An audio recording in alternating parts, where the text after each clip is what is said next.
folks, welcome back to My Kitten Reads. I am Eleanor and this is a slightly belated November reading wrap up.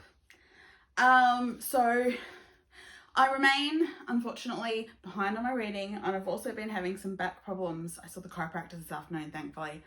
So hopefully they'll start to sort themselves out.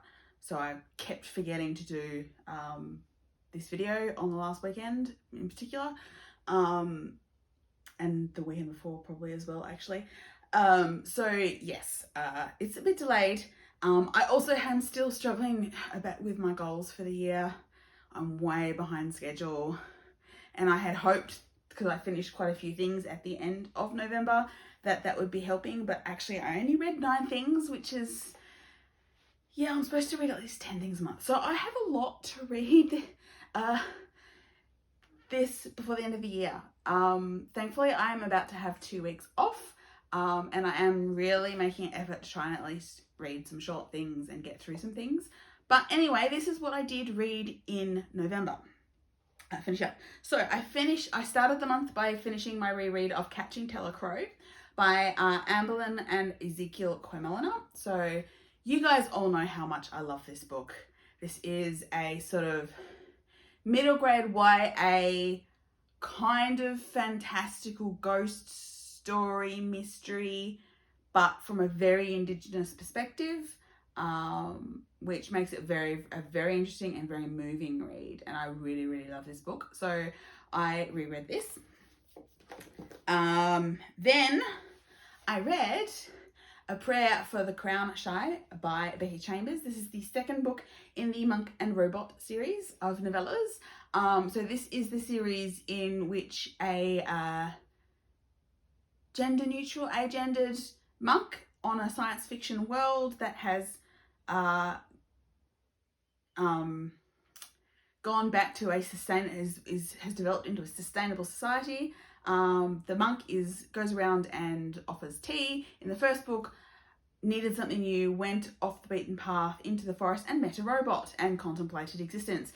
In this book, the robot is coming back to civilization with the monk as the first robot representative to meet with humanity in many, many, many years, just to see how the humans are doing. And in the process, they go around the place, and there's a lot of contemplations on the idea of what makes one human and what makes one robot, and the idea of bodily autonomy and bodily modification and how far to go and all this, and essentially once again contemplating their places in the universe and how they experience the world, differentiating between human and robot. Beautiful, adorable. I love this series. I'm growing to really love Becky Chambers' work, and I really need to read some more of her work. So that's definitely on my list of things that I want to do, because she writes beautiful, beautiful characters in safe and comfortable, not always safe and comfortable, but they're wide science fictional worlds, but the focus is on the people and the relationship, and I really, really like that. So I really enjoyed the second Monk and Robot book.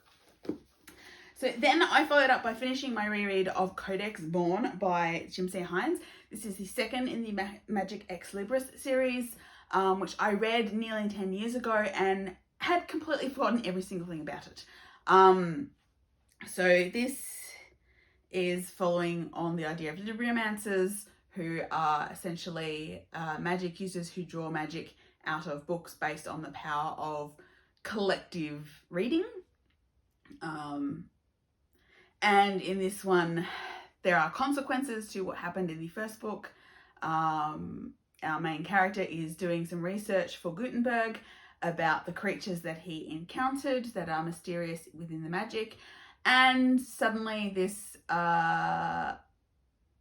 these bugs, these computerized metal bugs are attacking them and attacking Lena and her tree.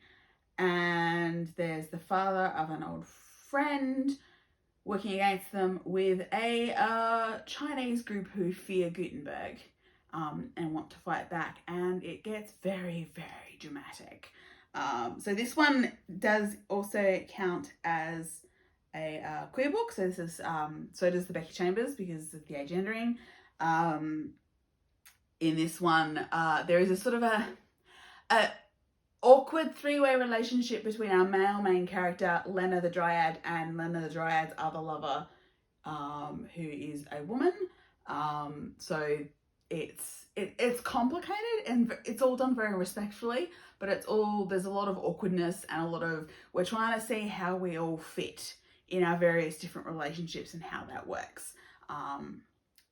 But I enjoyed it, and so now I can hopefully move on soon to the final 2 books in the series, which is the point of rereading it. Then I finally finished Love and Friendship and Other Useful Writings by Jane Austen. So this is a collection of everything that she wrote, I think before she turned 21. A lot of it's just snippets, not full stories. Sometimes there's broader stories. The main thing that I came out with was that woman had such a sarcastic sense of humour. Oh my goodness. The farces that she was writing as a teenager are kind of hilarious and gobsmackingly irreverent. So I finished that, although I did skip rereading Lady Susan because I have already reread that individually earlier this year.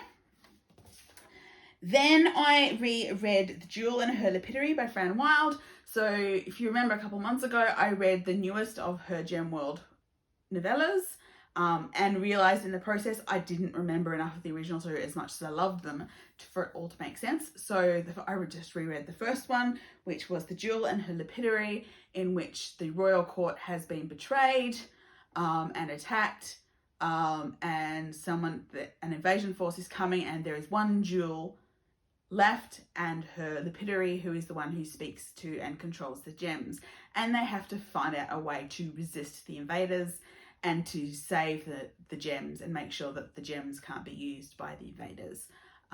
There's a slight hint of a queer relationship in that neither of them have explored it, but there's an affection that had they been in a different sort of relationship, it may have turned into something.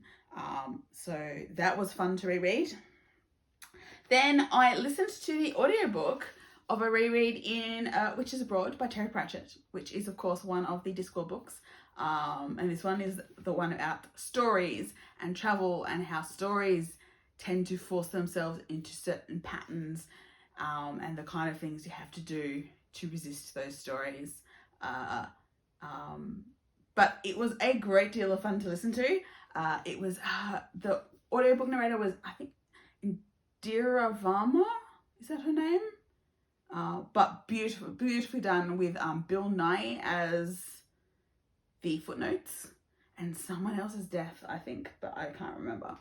But yes, thoroughly enjoyed that as a listening to reread. So that was great.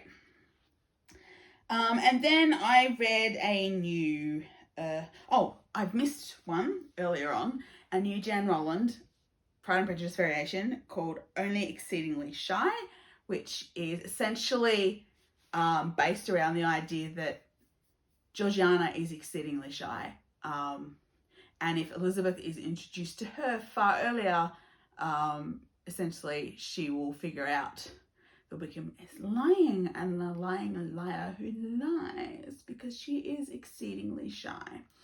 And then I read a new book by Lara Bekendig, also a Pride and Prejudice variation. In this one, Elizabeth Bennet's Inheritance. A distant aunt of Madeline Gardner passes away and leaves both Mrs. Gardner and Elizabeth fortunes. She leaves a small amount of money to Jane, but Elizabeth had been writing to her for years and entertaining her that way, and therefore she leaves Elizabeth a fortune, which of course changes the way society views Elizabeth. Yes, and then she has to interact with Mr. Darcy from a new perspective. And he gives him a new perspective. And then I finished the month by rereading another Lara Bekendig, which was The Banished Uncle. And in this one, Mr. Bennet actually has a brother. No, not Mr. Bennet. Mr. Gardner and Mrs. Bennet have another brother who was a vicar and fell in love with the daughter of nobility, and was rejected by her father, and therefore had to go away to India to go into trade because his own father couldn't protect him from her father. And then when her husband, the woman's husband, ended up dying, he came back and married her and spirited her and her children off. Anyway, they've returned because his stepson has inherited an earldom, and they need to try and get used to Britain and the way things are done. And of course, Lizzie is happy to trot off and help. So that changes, again, all sorts of interactions. So that was what I read. I read 9 things. 3 of them had fairly major queer characters. One of them was written by a person of colour, or people of colour in this case, the brother and sister pairing of the Cormelliners. Yeah, so that's what I read.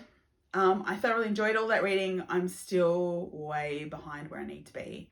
Like, I've already finished 4 things this month, but I still have like 13 things or 12 things that I need to read. So I need to read some really short stuff and spend a lot of time. But I'm also distracted because I'm also trying to finish off all this sewing. So I have started a new audio book, which might be helpful with the sewing and the reading. And I have started another couple of things as well, but I need to read some short things soon. I'm really worried, guys, that I'm not going to make it to 120 books this year. Oh dear. Might have to read some comics just for funsies. But yeah, so that's where I'm up to. That was my November reading wrap up. Always happy to discuss books in the comments. Please like and subscribe, and I will see you all again really soon. Bye.